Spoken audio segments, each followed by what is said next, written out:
Prepare to cry over spilt milk. Not because of the milk actually spilling, but because of who did it, why they did it, and what they have against you. Here are 5 lessons we're going to be learning with this Mars and Cancer transit from August 11th to September 27th. We are very familiar with Cancer energy as of recent because we just wrapped up the Jupiter transit that's been here this last year. We know that Cancer is home, family, roots, ancestry, your emotional foundation, who you are at the core. And Mars is a malefic planet, meaning that sometimes it can bring problems due to its aggressive nature. But it's not to be feared because it can be a very valuable player in our ability to confront issues, solve problems, incite transformative change in our lives. Mars is very straightforward, okay? It's fast, sexy, competitive, confident. But the trouble comes from Mars being in its fall in Cancer. It's not very comfortable in this sign. We're putting a very fiery, warlike planet into a very watery, emotional sign. So it can manifest sort of like trying to put out an entire fire with just a single water bottle. So over the next 7 weeks, we can expect to see a lot of emotional arguments escalate or fall out very rapidly. Hurtful words or manipulative actions can be exchanged in the heat of the moment. The desire to get revenge or inflict the same pain that someone inflicted upon you. But it's very territorial over protecting what is deeply emotionally important, sort of like a lion protecting its kin. However, from the outside, it can look like the punishment doesn't fit the crime without the emotional context of why something is so important, why it is so serious, why it is so hurtful. We really want to avoid being a wet blanket, a sore loser, and an insufferable victim. Our astrological homework is going to be how to master our emotional reactions. Take inspired action based off of authentic emotions, but without getting out of character. And the reminder that you need to feel it to heal it.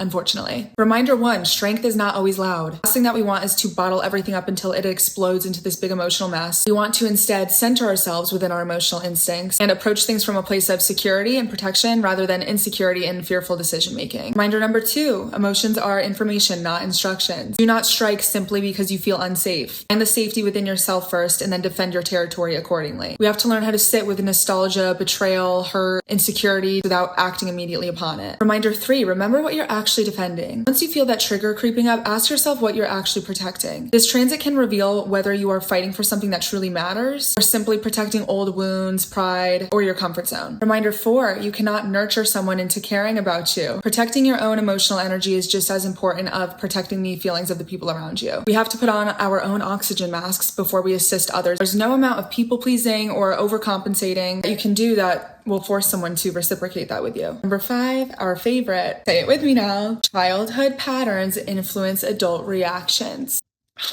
Old family dynamics, attachment styles, emotional conditioning can become a lot more obvious now. This gives you the opportunity to respond differently than you have in the past. Use this to your advantage. Now is a great time to assess if the wounds that come up are a part of a much bigger storyline that began way back in your youth. Use your villain origin story to drive you and provide you with the stamina to get past the finish line, rather than emotionally burning out way too early in the game and preventing yourself from actually having a fair fight that can have a happy ending.